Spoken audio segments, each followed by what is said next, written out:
Okay, our next guest is CTO Cloud Transformation at T-Systems International to discuss the importance of cloud state of play. Please join me in welcoming Richard Simon, also known as a cloud therapist. Hey. Richard, I feel like I should be on a couch somewhere. Where's the couch? Yes, I was just going to say that. Where's your couch? I actually thought about getting one for this, but they weren't going to rent it in time for me, I tell you. So. Okay, so yes, good morning, good afternoon, good evening, wherever you happen to be. Pleasure to be on the AWS Fest event. Really appreciate you guys inviting me on that. So yeah, let's kick off. So I'm Richard Simon, Cloud State of Play. Going to be really kind of exploring some of the sort of trends in cloud native. So I kind of picked on a couple of those for you for today. Going to do some quick intro for me, then GitOps. We're going to talk a little bit about that, what's happening with GitOps, what is GitOps, etc. Something else called cloud network management. You've probably never heard of that term before, and there's a reason why you haven't heard of that. So I'll explain that to you later on. And then hopefully, I think John will be back to do some Q&A with me as well. Okay, so me, I've been around for a long time. So in the IT industry for over 30 years. That's why the plus is there. So it's actually longer than 30 years, but I don't care to mention the actual exact number. So the plus is just for that. I've done lots of different types of roles. I really enjoy kind of doing all sorts of different types of roles. So I've never kind of stuck to one thing. So enjoy doing everything from systems engineering to architecture, consulting, and now a CTO. Worked for a number of different types of companies, everybody from IBM to Mirantis, Heptio, SUSE, Contino, etc. I really enjoy doing lots of cloud native stuff, and I'm very much an advocate of cloud and open source. Enjoy doing lots of speaking events. Actually, I was on one just earlier today, and also have, as people said, a YouTube channel. So I'll kind of maybe do a shameless plug on that a little bit later on as well. Okay, so Han Solo, everybody knows Han Solo. He's a bit of a cynical kind of guy, but if he was kind of talking about IT, he might actually say, he's kind of gripped from one side of the industry, the IT industry, to the other. Never seen, seen lots of strange stuff, but really never seen anything that kind of makes him believe that there is one all-powerful cloud-native trend or protocol that kind of, or even open source project that kind of controls his destiny. It's all lots of Python code and CNCF projects as far as he's concerned. So we're going to try and kind of prove Han wrong on this this presentation. So let's see if we can do that. Okay, so the first of the trends that I wanted to kind of go into a little bit detail is GitOps. So if you're not familiar with GitOps is kind of based on, obviously, on Git. And the idea is really that we're kind of trying to automate the way that we deploy infrastructure. So we've kind of automated with DevOps, we've automated the way that we deploy code, or hopefully automate as much as we can as far as code is concerned. But we also kind of want to take care of the infrastructure that goes with that as well. And kind of GitOps is coming in a lot more. I'm seeing a lot more people talking about it, presenting on it, doing lots of webinars and conferences and things like that. So it's definitely on the rise. So GitOps is a operational sort of framework with kind of DevOps best practices, and really there to kind of automate your infrastructure for you. So all the kind of usual stuff is there: version control, collaboration, code review, pipelines, etc. And it's also kind of really applied to maybe kind of what you're doing in DevOps at the moment. So those sort of team processes are basically there, and to help you to kind of provision your infrastructure. Same principles pretty much as DevOps, meant to complement DevOps. We'll see about that. It's still early days, so we'll see what happens to DevOps, so whether that kind of continues as it is, or people are kind of doing DevOps will kind of pick up on GitOps and just kind of fit it into that, or GitOps takes over. So we'll see what happens. But the idea really is that the differences in the flow for GitOps is that GitOps really focuses more on a pull process rather than a push process. DevOps kind of you push your code out, and kind of at some point through the pipeline, it gets sort of deployed in your sort of images packaged and then deployed into production eventually after the kind of done all your reviews and tests and things like that. Whereas GitOps is really looking at it more as a pull. So once you've completed your image and you've committed the code, and your image is built. GitOps is there to really check on sort of how that, how that is going to affect the existing infrastructure, and try to kind of, give some parity to that. And we'll talk a little bit more about that on the next slide. So there is a working group for GitOps called Open GitOps, which is good. A couple of the main tools that are being sort of used and mentioned quite a lot are Argo CD and Flux CD. So those are the two main open source projects. I think they're actually both on the CNCF. I'm sure. If they're not, correct me in the in the chat. But just looking at sort of a Kubernetes DevOps, standard Kubernetes sort of DevOps pipeline without GitOps. Step one, you'd kind of commit your code. Step two would be kind of to build the image. So the CI/CD sort of processor will kind of process the Docker file, create all the sort of new image, or create the container image for you, and then eventually you kind of generate the artifacts that you need to push the container out, and then the image goes to the repository. And obviously, in the sort of continuous deployment aspect of it, the tool deploys sort of the manifest files in order to push that out to the Kubernetes cluster. So that's kind of really your standard DevOps, and doing sort of deploying that stuff out to Kubernetes. Now, how does that change in GitOps? Well, that sort of pipeline that we had in DevOps is really only effective if there's no errors in this sort of the deployment, or if nobody's messed around with that Kubernetes cluster and changed things, and you're not aware of those changes, and you're going out to deploy, production to that. So if there's no issues, that's fine. But if there are issues, somebody's modified or deleted pods, or has logged into the cluster separately using a root account and messed around with it, or made some changes that were genuine and that were needed, kind of as far as that person was concerned or that other team was concerned, but you're not aware of that. Those are all kind of environmental sort of consequences that might happen when you're sort of in that situation. So sort of those traditional sort of DevOps pipelines don't really kind of allow you to be able to restore that cluster. I'm sure there's kind of ways around it. Maybe you can rebuild it or fail over somewhere else, but generally you're not really kind of able to create a sort of a previous stable state from that. So the GitOps pipeline kind of regularly will compare the state that you have in your Kubernetes environment, that cluster state, and put that into the make sure that it's kind of in the desired state all the time. So it will detect any changes, like I said, somebody else may have made, and it can automatically kind of restore that cluster back to the target state, back to the desired state. So all the time when we're kind of creating new images and we're deploying them, we'll be able to ensure that the target environment that we're deploying them to is the intended environment, it's in the correct sort of configuration, and it's going to work. And hopefully this code is not going to fail because the environment is not ready for it. If it fails, it might have some glitches or some bugs in the code or whatever. That's fine, and that's where kind of our sort of blue, green, and canary sort of different types of deployments will come into that. But at least the environment itself is guaranteed, and that will be hopefully in the kind of the desired state that the code is expecting it to be. So a couple of organizations that are kind of working, a couple of vendors that are working in that space. So they seem to be making lots of noise in this. I've seen a lot of their sort of webinars and presentations, things like that are CodeFresh and Weaveworks, and they're kind of very much kind of leading a lot of that. Obviously, the public cloud providers, the likes of AWS, have also kind of picked up on that, and they're doing lots of work in that space as well. So again, do check out all of the details. I'm sure we can provide you with some more information around that later.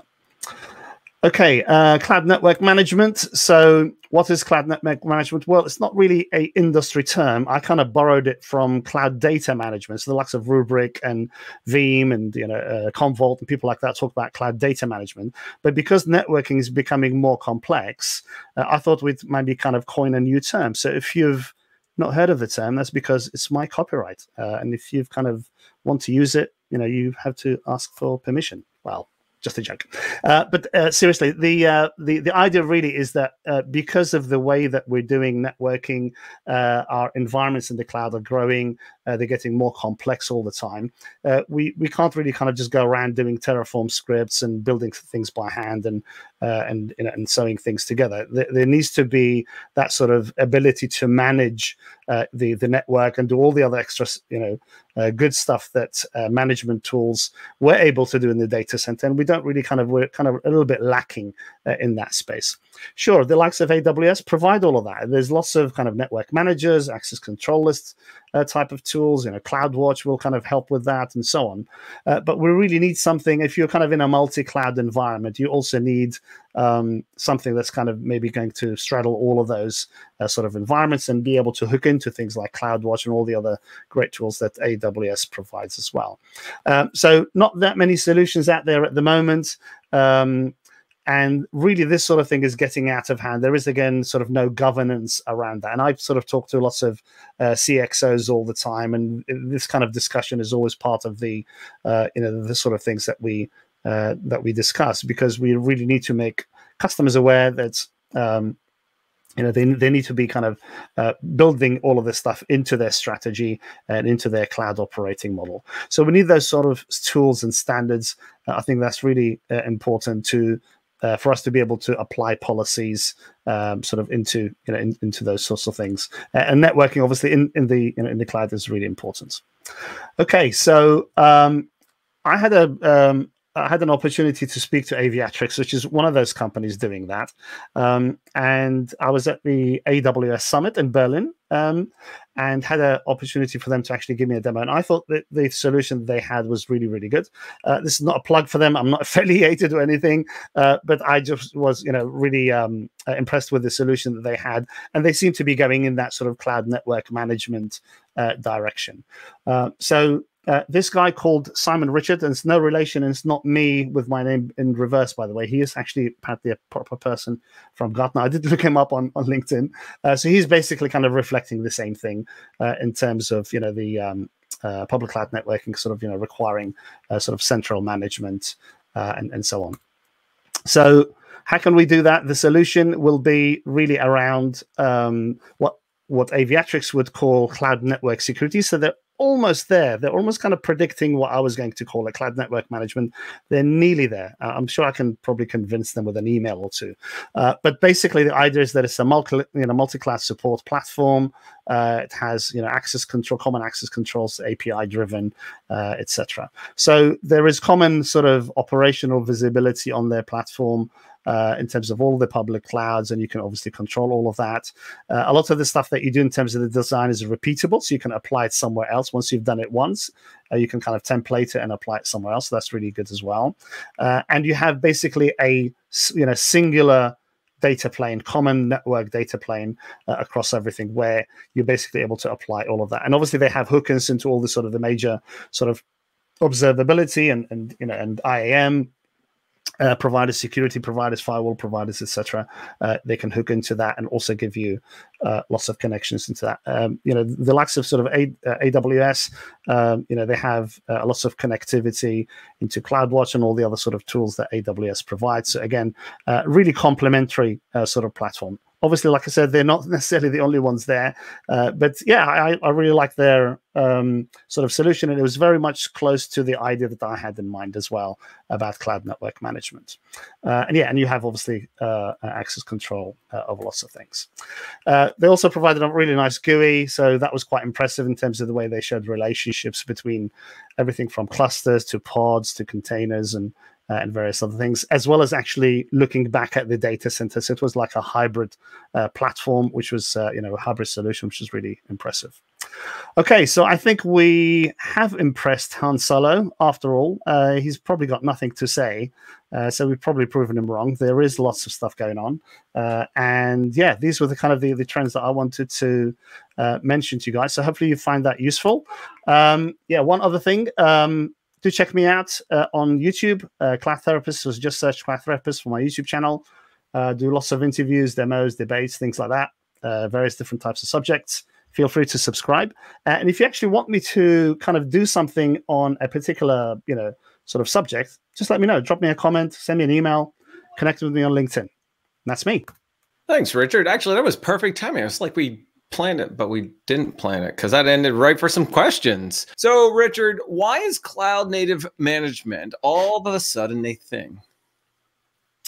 Well, I think, like I said, things are getting more complex. When we first started, we could kind of, roll out sort of networking, settings and kind of do very simple sort of connectivity between two instances, let's say in AWS. But now we kind of, the units of computing has got smaller. So we're not like at a virtual machine level, we're at a container level. And it's probably going to get even smaller than that with things like WebAssembly and stuff like that coming down the line. So all of that, and also, if you add things like a service mesh, for example, so kind of microservices all talking to each other at that sort of very high level, not having to drop down. It's kind of an east-west sort of communication. So all of that adds more complexity. So we really now need to kind of manage our network in not necessarily in the same way that we used to do it in the data center, but certainly more intelligently. And we need that sort of central control to apply policies.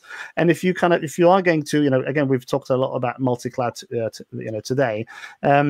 If you are going to go multi-cloud, or you are multi-cloud, you need that sort of overall tool that sits on top of everything and kind of, supervises everything. And you can actually have essentially one pane of glass to see what's going on in your network and be able to apply policies and things like that. All right. So, Richard, I'm going to go off of that because I got another question for you. Sure. Why can't I just build or go and build infrastructure as code the way I am at the moment? Yeah, so that's going back to sort of the GitOps, and I think again, we've kind of been very good at sort of updating the way that we write code, and we've accelerated that process with DevOps, and it's become very innovative, and people can get to market more quickly, be able to compete, be first in a new market or a new region, around the world, and so on. And that really kind of DevOps has helped with that. But again, we don't really have, the way that we built the infrastructure is really not been thought out very well. Yes, there is tools that help us, like HashiCorp's Terraform, for example, or Red Hat Ansible or something like that. Those actually help us those are the infrastructure as code sort of tools and help us build it. But again, there's no kind of management around that. There's no control around that. People just cut code and put it in somewhere, and if it works, great. And then where you're storing that, is that kind of, does that include our sort of security policies? Part of that is that sort of a valid environment, so I can now deploy my new application or my new version of the application? Is that environment that we built sort of 6 months ago still valid? Have we updated it? Has it kind of changed? There's the rules changed and things like that. So there's lots of complexity again around that, and we've not really been able to validate sort of the infrastructure piece of what we're doing. We've focused a lot on the code, but not the infrastructure piece. So I think GitOps is kind of really coming in to make sure that we do that aspect of it as well. All right, so you're talking about the infrastructure as code and GitOps. What about open source? What other tools can I play with? Well, there's lots of, all these kind of the usual suspects are there, I guess. So you can, go to the cncf.io page and look at the CNCF landscape, and by all means, kind of, have a go at all the tools there. I mean, there's obviously some quite well-known ones, some of the, fairly sort of household names like Nginx and Terraform and, people like that. So those are kind of tools that you can certainly work with. But Flux CD and Argo CD, those seem to be the main sort of new tools around the GitOps space. So those are the kind of, they're open source projects, so you can obviously, work with them. You can maybe download a distribution of those from, a couple of the vendors that I mentioned as well. And obviously there's communities. Those guys are building lots of communities where you can get help on that as well. So yeah, it's all still there. Everything's still available. Still lots of options. There's kind of, because GitOps is fairly, I think, a sort of a fairly new concept, at least kind of just beginning to really sort of bubble to the surface. There's going to be kind of some constraints around sort of the tools and what options you have, but I think that's going to only grow as we go forward. I like that. Thank you, Richard, so much for the information, folks. Actually, there's a question in the audience. I want to know, will you be at reInvent this year? I won't, unfortunately. No, I was at the KubeCon Valencia earlier this year, so I did. Gotcha. I actually did do some work on that for my channel, but I've had some copyright issues with various things, so I'm just working those out, and hopefully we'll be able to release that as well. So yeah, I did a review and spoke to a bunch of people, including AWS as well. All right. Well, Richard, thank you so much for this free cloud therapy session. Really appreciate it. Pleasure.